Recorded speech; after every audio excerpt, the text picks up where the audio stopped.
কোরআন ছাড়া মুক্তির কোনো পথ নাই। সকল পথ সকল মত সব দেখা হয়ে গেছে, হয় নাই দেখা? আরো বাকি আছে নাকি কিছু দেখতে? সব দেখছি। মানুষের তৈরি করা মতবাদ সব দেখা হয়ে গেছে, বাকি আছে আল্লাহর কোরআন প্রতিষ্ঠিত হলে কি শান্তি হয় সেটা দেখা আমাদের বাকি আছে। তবে কোরআনে কারীম এক জীবন্ত মুজিজা। কোরআনে কারীম কি? জীবন্ত মুজিজা। মুজিজা কাকে বলে? মুজিজা শব্দের অর্থ হচ্ছে যে কোনো শক্তিকে দুর্বল করে দেওয়ার মতো শক্তি যে রাখে ওইটাকে মুজিজা বলা হয়। যখন পৃথিবীতে যে ধরনের জিনিস অত্যন্ত প্রভাবশালী থাকে, সেই জিনিসকে দুর্বল করে দেওয়ার জন্য পয়গম্বরদের হাতে আল্লাহ যে হাতিয়ার দেন ওইটার নাম মুজিজা। মুসা আলাইহিস সালামের সময়, মুসা আলাইহিস সালামের জামানায় প্রভাব ছিল জাদুর। কিসের? এই জাদুর প্রভাব দারুণ ভাবে ছিল। সেই সময় আল্লাহ পাক মুসা আলাইহিস সালামের হাতে দিলেন মুজিজা। সেই মুজিজার নাম কি? লাঠি। লাঠি ফালাই দিলে কি হইতো? সাপ হয়ে যেত। সাপ যখন হা করত তখন জাদুকরদের তৈরি করা বাঘ, সিংহ, বড় বড় সাপ, অজগর ইত্যাদি সব গিয়ে মুসা আলাইহিস সালামের লাঠি মার্কা সাপের পেটের মধ্যে গিয়ে ঢুকতো। জাদুকরেরা চিন্তা করতো যে আমরা যেটা দেখাইছি এটা নিঃসন্দেহে জাদু, কিন্তু মুসা আলাইহিস সালাম যেটা দেখাইছেন এটা জাদু না। কারণ জাদু হলে সে তো এটা সমকক্ষ হতো, এ তো জাদু খাইয়া ফেলাইছে, কাজে এটা জাদু না, জাদুর বাবা অথবা জাদুর দাদা। মুসা আলাইহিস সালাম ইন্তেকাল করেছেন, কিন্তু এই মুজিজা তিনি ইন্তেকালের সাথে সাথে ক্লোজ হয়ে গিয়েছে। ওনার ইন্তেকালের পরে মুসা আলাইহিস সালামের কোন উম্মত ওই লাঠি দিয়ে আর একদিনের জন্য বড় সাপ তো দূরের কথা, একটা ছোট্ট সাপও বানাইতে পারে না। দাউদ আলাইহিস সালাম তিনি অস্ত্র নির্মাণ করতেন, অস্ত্র তৈরি করতেন। সেই লোহা দিয়ে, যে লোহা দিয়ে তিনি অস্ত্র তৈরি করতেন,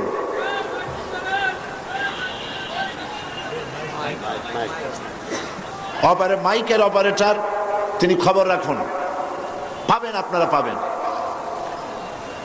এই লোহা গলাবার জন্য আগুনের প্রয়োজন হতো না।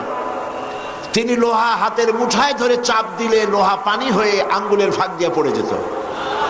এটা ছিল তার মুজিজা। সুলাইমান আলাইহিস সালামের মুজিজা ছিল সকালবেলায় বিনা মেশিনে, বিনা ইঞ্জিনের সিংহাসনে বসতেন, বাতাসের উপর থেকে 1 মাসের পথ অতিক্রম করে যেতেন, আবার সন্ধ্যাবেলায় আর 1 মাসের পথ অতিক্রম করতেন। এটা গল্প না কোরআন? কোরআন। ঈসা আলাইহিস সালাম অন্ধ লোকের চোখের উপরে হাত বুলিয়ে দিলে লোকটির চোখ ভালো হয়ে যেত। ঈসা আলাইহিস সালামকে আল্লাহ পাক উঠায় নেওয়ার পরে তার এই মুজিজা ওখানে শেষ হয়ে গিয়েছে। তার উম্মতেরা কেউ আর কোন অন্ধের চোখ ভালো বানাতে পারে না এই হাত বুলাইয়া। রাসূল করিম সাল্লাল্লাহু আলাইহি সাল্লামের সময় মুজিজা ছিল, রাসূল করিম সাল্লাল্লাহু আলাইহি সাল্লামের সময় সাহিত্যের প্রভাব ছিল দারুণ ভাবে, কবিতা এবং সাহিত্যে। সেই সময় আল্লাহ পাক কোরআন নাজিল করলেন তার কাছে। কোরআন দুনিয়ার সকল যুগের সমস্ত সাহিত্যের শিল্প, উৎকর্ষ, ভাষার লালিত্য, ছন্দ, এ সব কিছুকে উতরে কোরআন এমন এক পর্যায়ে আছে, কোরআনের সাহিত্য যাকে স্পর্শ করা পৃথিবীর কোন সাহিত্যিকের পক্ষে সম্ভব নয়। এই জন্য দুনিয়ার সব নবীরা মারা গেলেন, ঈসা আলাইহিস সালামকে আল্লাহ পাক উঠায় নিলেন, মুজিজার সাথে সাথে বন্ধ হয়ে গেল, মুজিজা আর চালু থাকে নাই। রাসূল করিম সাল্লাল্লাহু আলাইহি সাল্লামের ইন্তেকালের পর তার মুজিজা তিনি কবরে নিয়ে যান নাই, মুজিজা রেখে গেছেন। কিয়ামত পর্যন্ত এই মুজিজা চলবে। এই মুজিজার নাম কি? সেই মুজিজা আমি চট্টগ্রাম তাফসীর মাহফিল সহ বিশাল বিশাল তাফসীর মাহফিলগুলিতে বলি, আপনারা কি মুজিজা শুনতে চান না দেখতে চান? লোকেরা বলে দেখতেই চাই, দেখতে পারলে আর শোনে কেনা। আমি তখন বলি যে দেখেন, এই মাহফিলের দিকেই টাকা মুআজ্জাজা কারে বলে কোরআন শরীফের।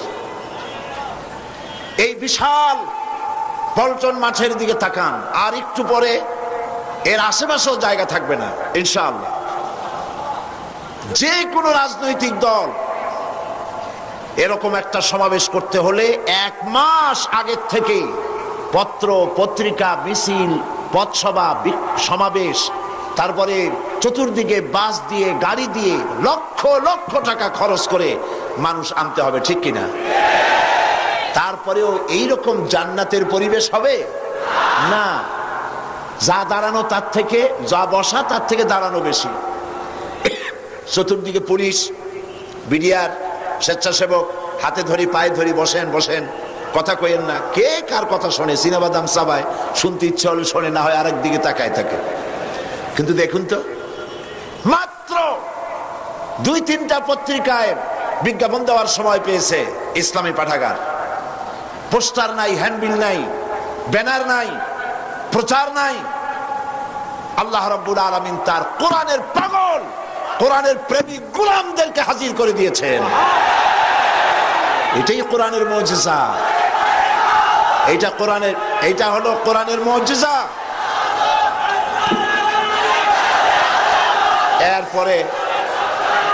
এরপরে দেখুন, আজ এই বিশাল মাহফিল, কি জান্নাতের পরিবেশ। মানুষ উজু করে পবিত্র মন নিয়ে লাখো জনতা বসে আছে, শ্বাসের শব্দ নাই। কোরআনের আদব করছে মানুষেরা। কিসের আদব?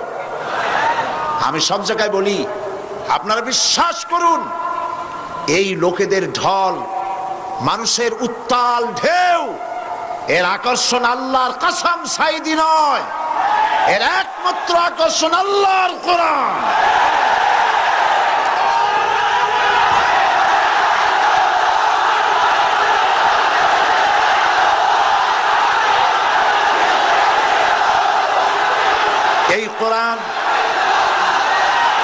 এই কোরআন থেকে মানুষকে বিচ্ছিন্ন করা যাবে না।